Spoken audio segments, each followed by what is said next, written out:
Hello, guys. Welcome back to the OnReviewCast. I'm your host here, Ash, and it's the number one go-to show for all things media. So, hi there. Hey, hi, hello. How ya doing? It's the OnReviewCast where we talk about your favorite TV shows, movies, and all things media. Like I said before, and today we're going to look at Squid Games Season 2, Episode number 7. It's the season finale of Squid Game Season 2. We made it, guys. We're finally here. Hooray! Hey! Yeah, we did it. We're here, guys. And just like every other episode, guys, we are doing our, episode breakdown, courtesy of fandom. So here he goes. Friend or Foe is the 7th episode and the final episode of the 2nd season of Squid Game, and it is the 16th episode of the series overall.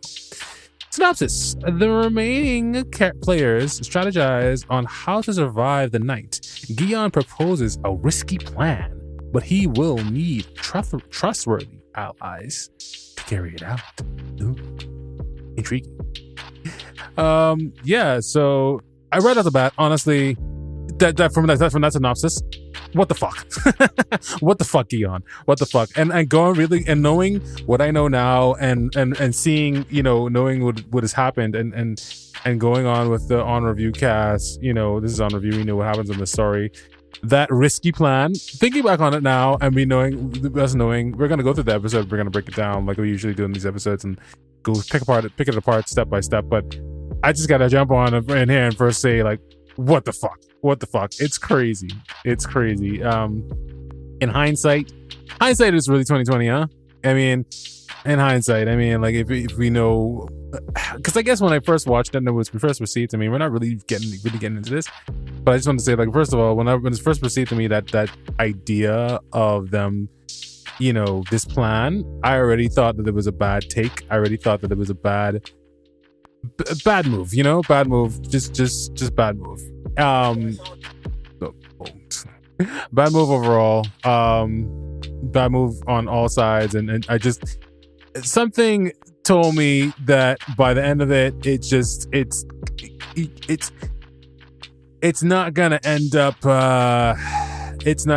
too good for anybody involved here and anybody involved in this. It's gonna be a bad deal for everybody involved. But yeah. All right, so let's start from the beginning though. And in this episode of this final episode of the season 2, for the Squid Game. And like the last episode, we know that what we were doing was we were taking a look at the fight that was essentially happening within this area of the bathroom that kind of broke out. Thanos' death basically sparked well, not really sparked it, but they it was kind of a milestone, I want to say, for what they were doing in the episode, because I talked about how great his performance was and how iconic of a character was. But I will say also, knowing what we know, this is on review, I know the tone, I want to say, of the character of the entire show kind of changes from, I think, this point on when the entertaining character of Thanos goes, it becomes, the tone of the show, I think, feels a little bit more dark. I want to suggest that it feels a little bit more darker at this point. Anyway, so it starts off from then, it picks off with this, the brawl is actually happening within the bathroom between the X's and the O's, the ones who want to stay and the ones who want to go. And it's something I found funny during that scene was that during the scene, the brawl is happening, and like we know it to be true, like from the previous episode, well, from the previous seasons, is like these people like want them to fight and seek just to see. It's like a psychological experiment to see like what they'll choose, how to survive, and how will they determine how to survive.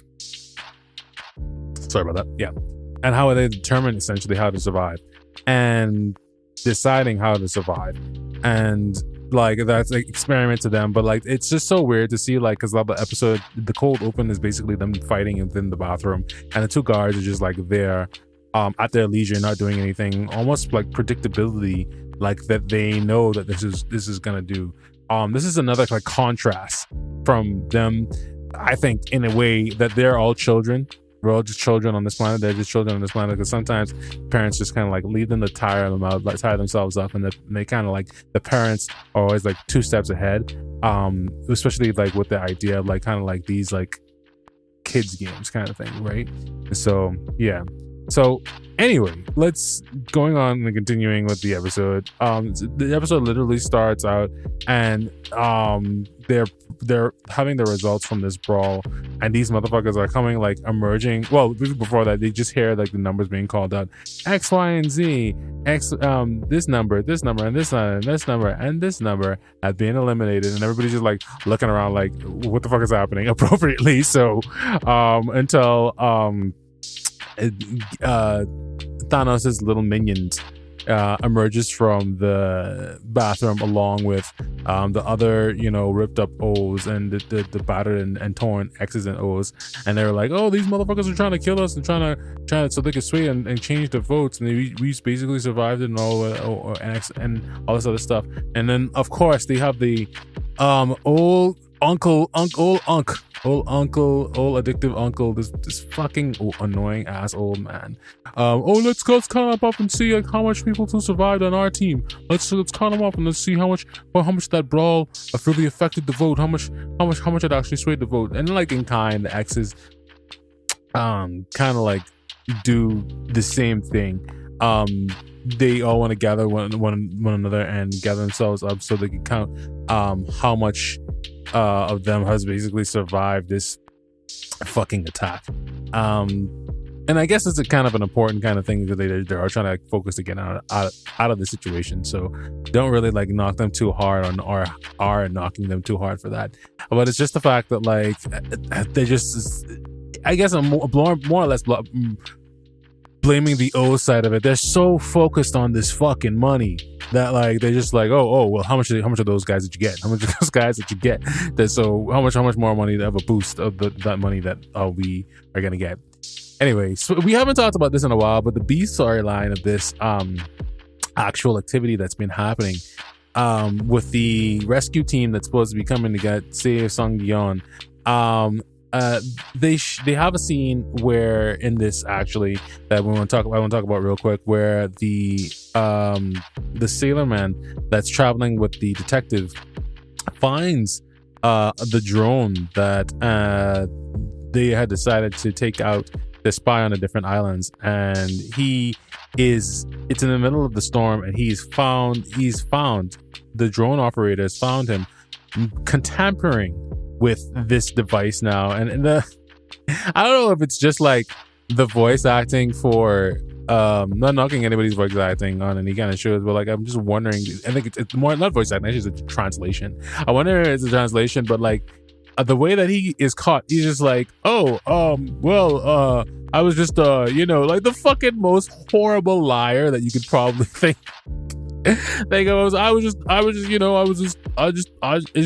just so fascinating and just alluring, and and like the operator comes stumbling in, and he's like, hey, wait a minute, I got some question, why were you tampering with this? And he just like murders him.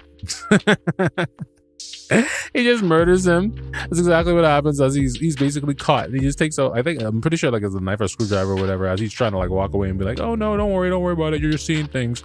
Like I wasn't trying to do anything foul or suspicious. And it's like, no, you kind of were. And he brings it up, and he just like ends up stabbing him and throwing him overboard. Some of the wildest shit I've ever seen. Like, and like we've been suspicious of this motherfucker from like a while ago, from like season 2. We were the beginning of season 2, sorry. And I was suspicious for him if I'm being honest, I was suspicious for him for the first time like I saw him with the detective. And I was thinking to myself, because like all these years you've been looking for this island, it seems like you're not even getting any kind of closer to it at all or whatever. And this guy that found you washed up somewhere, just so happened to find you washed up somewhere, doesn't know anything about these islands. No one's ever tried that or been escaped before. And like they could be that thorough that where no one's been or escaped before, but I think it would be more likely that his brother would know the sailor man or put his body on this boat so he could get to some kind of safety, despite his brother being young Eel, the front, aka the front man.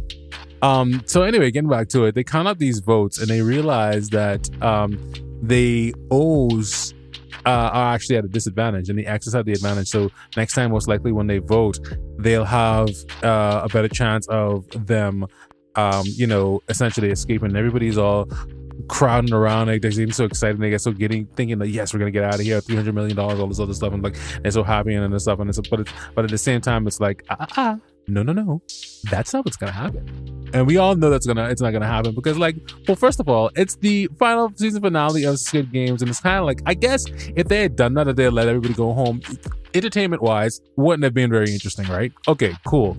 But everybody's getting all happy and so excited, and like if you go back, and I think it's around like, I want to say around like the 8-minute mark, 8-minute and 53-second mark, everybody's so pumped up and so excited that they're possibly leaving. There are certain characters within this, specifically Gion and Young Eel, that are the only two that are straight faced through that entire scene, and it communicates so much now that we've seen it. It's basically that they know what's up, right? They know that these motherfuckers are not gonna play ball. Something's up. Something's not gonna go exactly to plan, where everybody just votes and like it's all just fine, and nothing's gonna keep them from they know that something's gonna keep them from staying within this game and continuing to play. Because like, think about it, what did they learn now? They've learned that they take out characters within the game, doesn't matter, they still get this money. It just matters how much people die, how much people they have to murder, take out. Either way, the money's still coming in. They're doing whatever it is that they got to do to make this money come in, whether it's hook or crook. And they're doing a little bit of A and B, or honestly, they don't.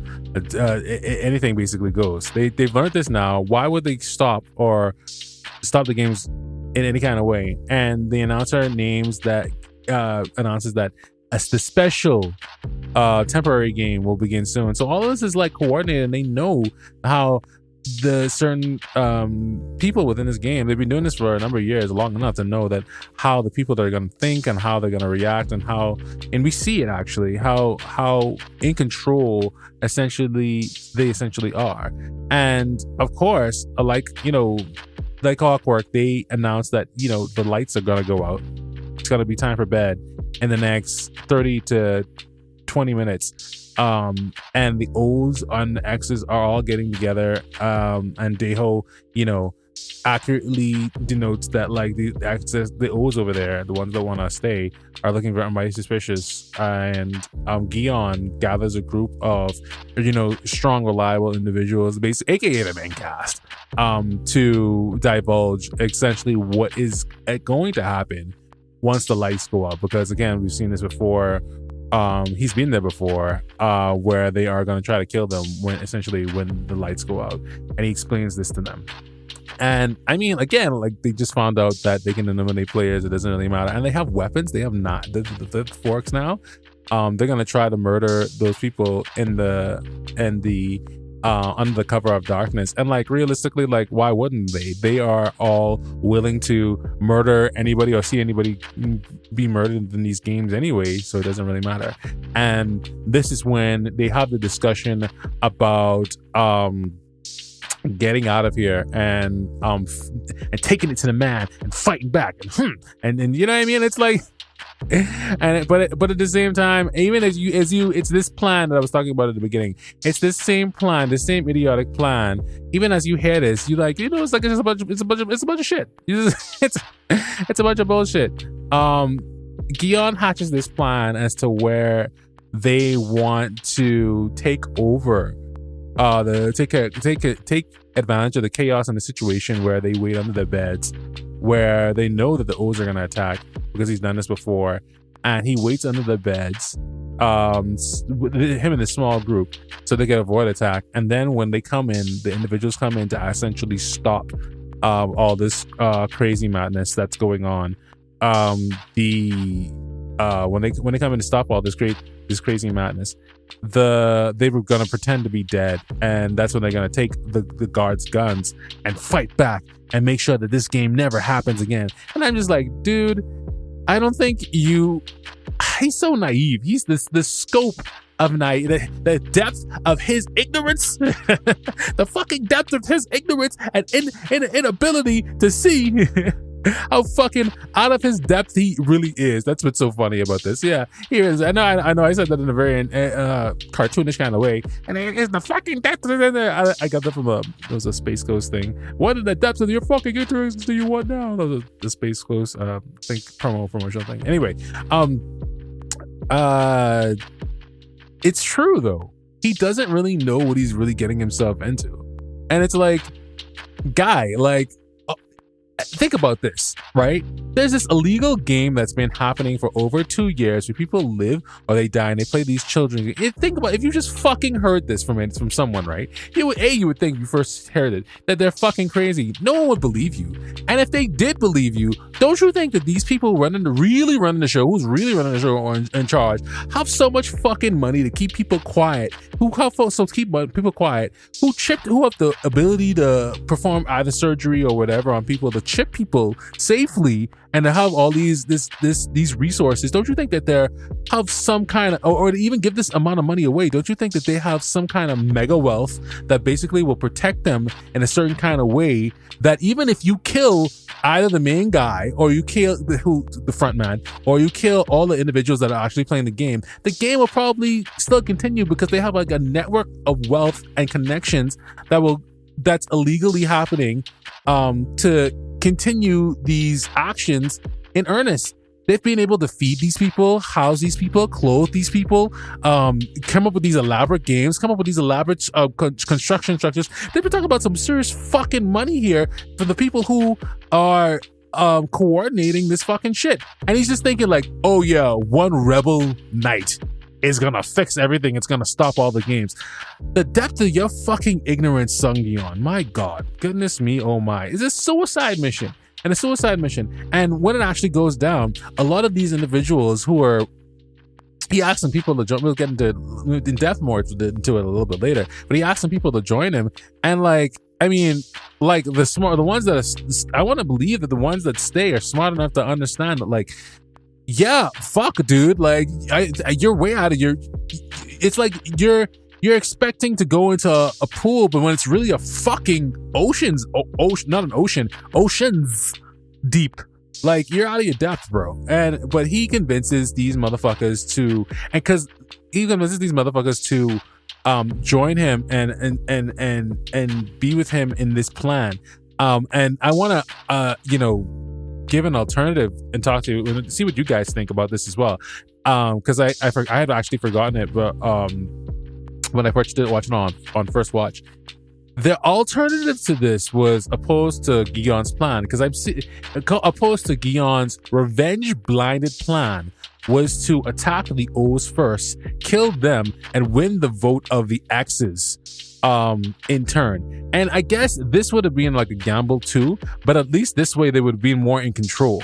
The fact that they chose to not forego the vote and go with Gi-on's plans shows a lack of irresponsibility on their part, the people that followed him, and an ignorance, a true depth of ignorance, and also a skillful tactic by the front man who's actually with them as well. I will say that because he knows this shit wasn't gonna work anyway.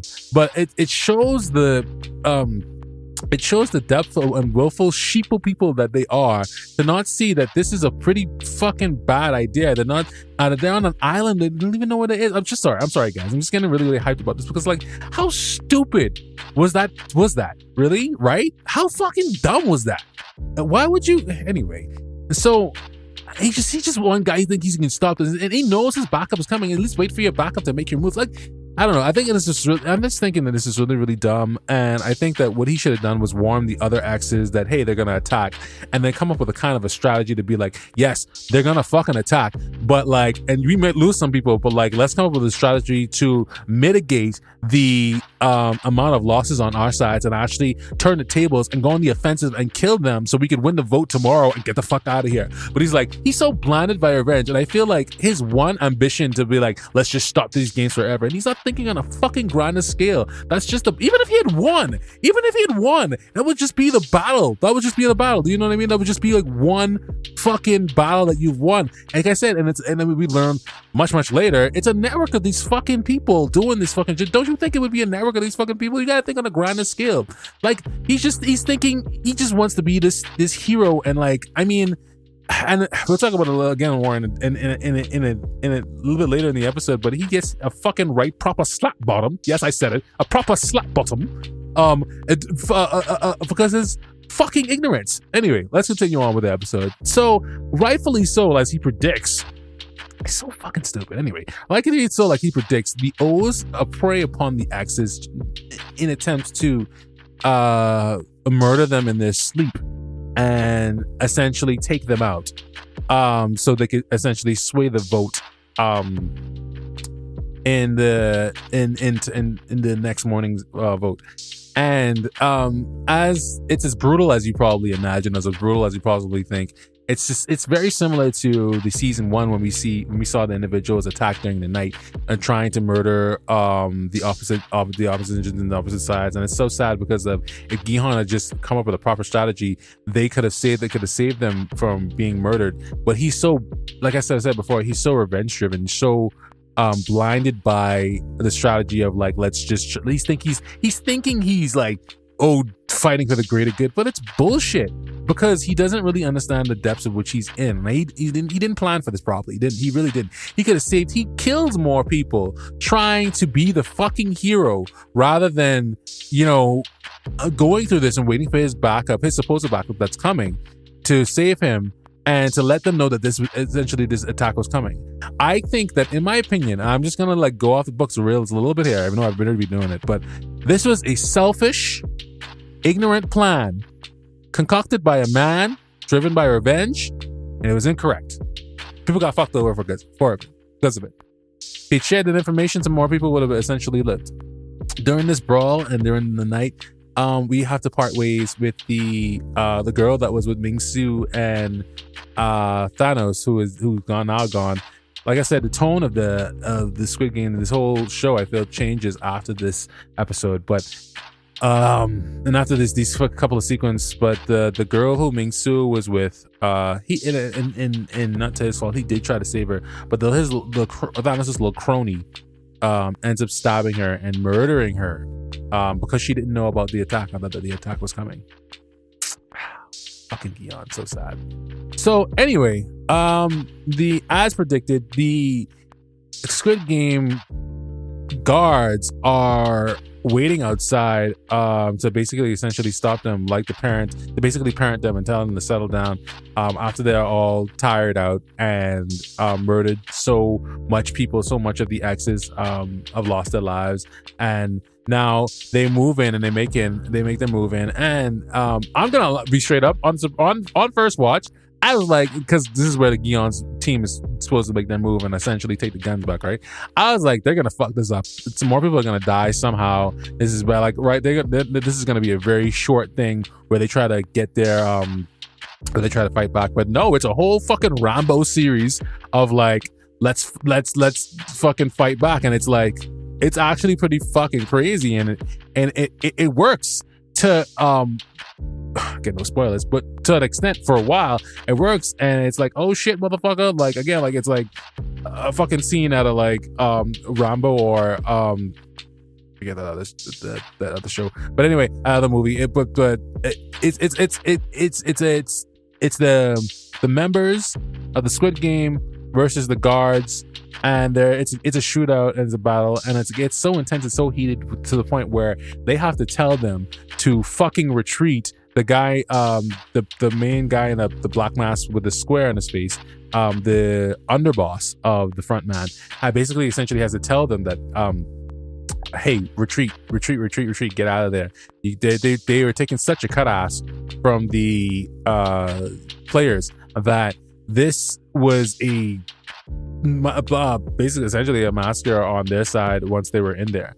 And so the players take control and they essentially gather up all the weapons and gather up all the guns, and Gi-hun fucking does this speech, is where, like I was talking about earlier, as to where he wants these people to basically join him in this revolution of fighting back against the man. And I just like, and they show a few shots of young Eel, who's aka the front man, aka the big bad guy who's working with them, and they show a few shots of him, and they're like essentially just like looking at, he's just like basically standing there, like, and you can kind of see it in his face, like he's just like so entertained. He's like so unthreatened by the situation that's happening, even though it's his people that are basically on the offensive now and all this other stuff. And he's just like, this is bullshit. It almost felt, you know what it felt like? It almost felt like I've been doing this shit for years. This is normal. This will not last more than 5 seconds. That's what it felt like. This will not last more than 5 seconds. I've been doing this shit for years, but like, let them have their fun. Let's see if it's like kind of like, again, like a child being tuckered out from a temper tantrum or some shit. So he convinces a few of them to actually join his slaughter fest, be led to lambs to slaughter, and all of them are understandably exes. People that would like to leave and go home, something I just noticed actually. Well, and obviously it makes sense because they always want to stay and they want to actually keep playing, but the exes are the ones with the guns. And so much so, there was that moment where the guy who was an ex was trying to murder the ones with the O's, and he was like, no, that's not what we're here for. We got it to stop the games, to fight against the man. And I'm like, dude, shut the fuck up, you ignorant dumb motherfucker, you ignorant dumb motherfucker, you. Anyway, so they all gear up. The transgender, I forget her name, character teaches them how to use guns because she was a soldier in the army. And they reload and they load up and they take the clips and they have like a mini tutorial as to how to use these guns, how to fire back, and how to fight, and etc. Something I thought was actually interesting was that like they actually held one of the guards captive and they made him remove his mask, and it was actually a young kid. But I mean, at the same time, it looked like a really young kid. It looked like this kid was like couldn't have been too much years out of high school, if he was out of high school, or in this maybe like a couple of senior year high school. And I think it kind of denoted and it kind of showed a little bit of like ideas of like the people who they kind of like recruiting, and they kind of got a little bit of that with the guard who we've been following as well within the series, who is kind of defected somewhat from the organ harvesting team that's also the C storyline of this. I know we haven't talked about that in a while, but like, yeah, it gives us a little bit more insight as to like the individuals that they're choosing. It seems like they're preying on the weak and the desperate. Same with the players, that they're in the same boat. We're all in it, and I think it's a bigger commentary on we're all a part of the same boat. You know, whether you're the attacked or being the attacked, whether you're in the game or you're managing the game.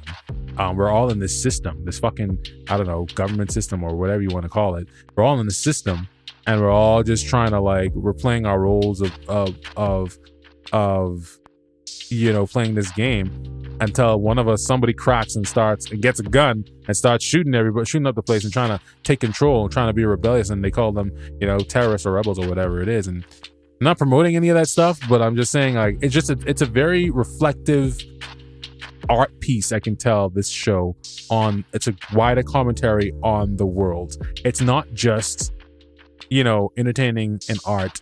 It is entertainment, art for entertainment, but I think it's also a communicative message as to how we order ourselves in this world and how the roles we play in it. And it's a bigger story. It's a bigger message that's happening here, and we mentioned that before here on OnReviewCast. Anyway, continuing on with the episode. So they storm their way into the castle, and Gion's trying to be this big bad hero, with Jinbei, his sidekick, by his side, right behind him, backing him up to stop the tyranny of the games. To stop the tyranny of the games. A little bit of voice acting stuff there for you guys. Or to stop the tyranny of the games. Anyway, Jinbei is backing him up, and young Eel is just still playing along, following them, and they've separated into some groups. where Gion is leading the charge, and some of them are staying behind to hold down the fort and lead and hold down their fire of keeping some of the guards distracted. And then more guards, surprise, surprise, crazy, because it's not like one of them is in this fucking whole big fucking facility. It's a whole army of them, which most likely more or less can't anyway, I'm gonna get back into that. It's a whole army of them that face down Gion and Junbei, and it's more gods that come, and everybody is like essentially running low on ammo, and it's looking honestly not that great for our heroes, and everybody is, it's a fight, it's a true Rambo gunfight of a scene of the rebels versus the Republic, basically. I don't know, and it gets to a point where young Eel wants to separate and find a different way to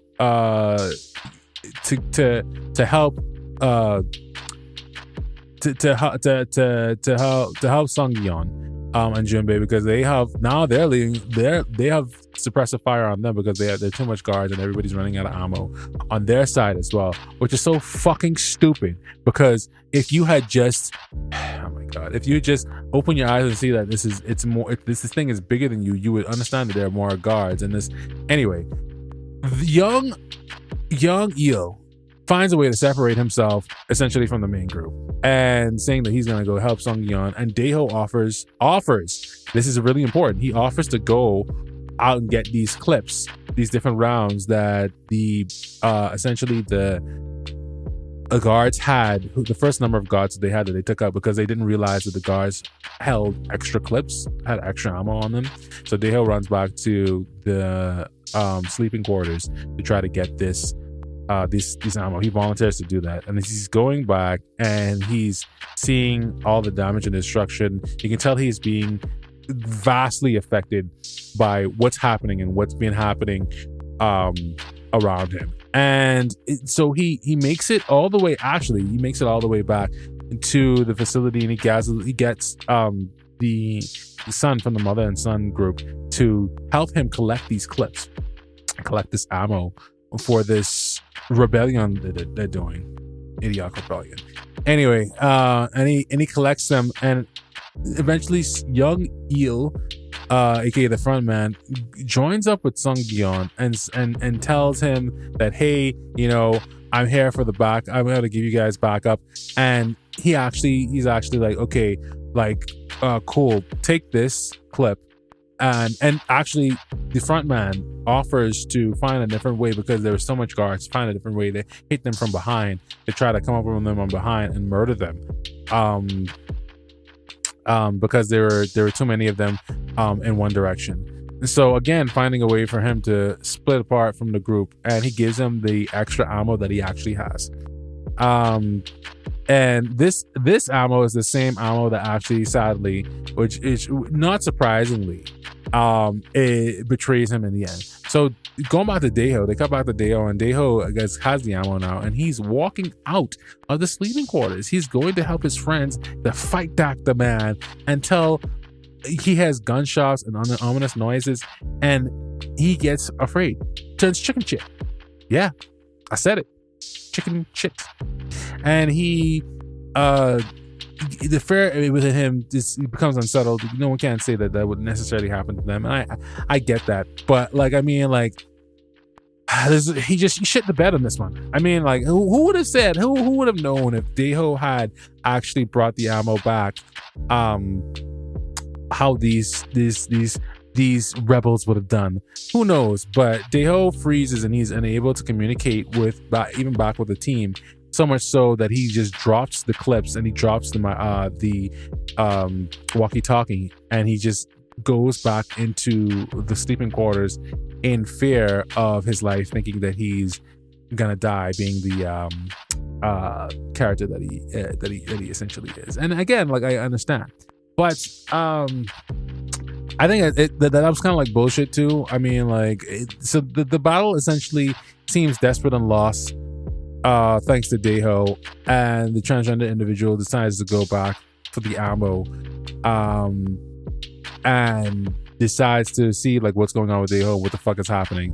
And it cuts back to where young Il actually finds a different path behind the individuals that are firing upon Sung-yeon and Junbei, and he leads the charge in that. And he even communicates with Sung-yeon that he's found his way, and he lets the other two individuals that he's with go ahead of him and to creep up on they creep up on the guards that are being laid down. But instead of actually shooting on the guards, surprise, he shoots on the two people that he's actually with, essentially betraying Eon's cause and murdering them in the cause and making him think that young Il is now the one that's dead. And the transgender individual comes back, and she finds that the Daeho has been, traumatized now by everything that's happened. He's like basically huddling in the corner, and she finds Eclipse basically next to him, and she tries to go out and help Sung-yeon and the others. But just as she's about to leave, the guards come in and they stop her from leaving, actually. And she was gonna actually not surprisingly, so she's actually gonna try to fight back these guards with the guns that she has and ammo that she had. But like the battle at this point was lost. Everybody was like that was left behind was giving up and or dying or committing suicide because they know that they couldn't win. And the old lady actually from the mother and son team stop him and I actually like, hey, like, don't die for this. Don't die for this stupid and idiotic cause of Gyeon's revenge. Maybe wait tomorrow to see when we vote if you could just essentially get out of there on your own. So the shocking season finale thing that actually happens that they always do is that Sung-yeon and Junbei eventually have to give up because they run out of ammo and they don't have anything to do. So they surrender. And who other than the front man wearing his mask this time, aka Young Il, walks down the steps in supervillain fashion, fucking points a gun at Sung-yeon and reminds him of that. It asks him and reminds him of how unpathetic and basically pathetic he is, and reminds him that he's not the hero of the story, and turns the gun towards Junbei and fucking fires it, essentially killing him in front of his best friend and causing him to have a hysterical breakdown. Jumping right into Ash's favorite scenes. This was my favorite scene. Junbei's death, definitely at the end of this, because it definitely signified a message that we all knew to be true, that this man and this Sung-yeon is so out of his fucking depth. And I know there's a hot take where people thought like, no, he should have fought back, like he could have won this and all this other stuff. But it's like, no, dude, this is an international wide ring of, don't you think that some real serious criminals will be involved in this? You just can't expect that surviving and escaping is one thing. That should have probably been on your first mind, but you want to take down this whole system? Dude, you need more than the cash, than just the petty cash they were giving you and a furious attitude. Like, get the fuck out of here. Anyway, coming in at number 2, Ash's favorite scenes. I gotta say, interesting take was the massacre. They paid homage to the first season, the massacre night, when the lights went out. They paid homage to that, and that was actually really, really kind of cool to me. And I think, in my opinion, actually, that they did that, and the fact how they did it, and the whole, sneaking up on people amid to attack Pac, letting that actually play out. I think that was actually kind of cool to see. Coming in at number 3, Ash's favorite scenes. Definitely, I think I want to say Daeho's like traumatic breakdown, because that was actually kind of real, right? There would be some motherfucker that's scared to actually move or to have this play out in some kind of way where he kind of screws up the entire fucking system. But yeah, that was Ash's favorite scenes. Definitely gonna give this one the unreview score 5 out of 5 for this one. This is actually really great. Apologize for this video being a little bit longer than it is actually, guys. But yeah, that's essentially it, and then that's the end of this episode as well.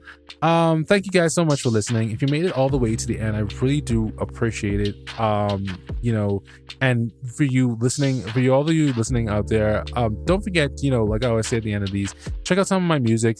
You know, hit us up with on the OnReviewCast. Let us know what you think about this episode. And was Sung Yeon right to fucking force these people into this rebellion? You know what I mean? This rebellion of pushing against the man. I think that he was wrong, but let me know what you guys think in the comments. I'm interested to hear what you think and if you see the same things I do in the Squid Game. Let me know, guys, and hit me up. And yeah. Lastly, don't forget to hit up us all on all of our socials, like I said, on the Facebook, the Instagram, and Twitter. And check out some of my music, Ashley Anomaly and Anomaly Beats. You know, check out some of those things. Some new hot stuff might be coming out pretty soon. But lastly, guys, I just wanted to say, like I always say at the end of these, be safe, be kind, be you, and take care.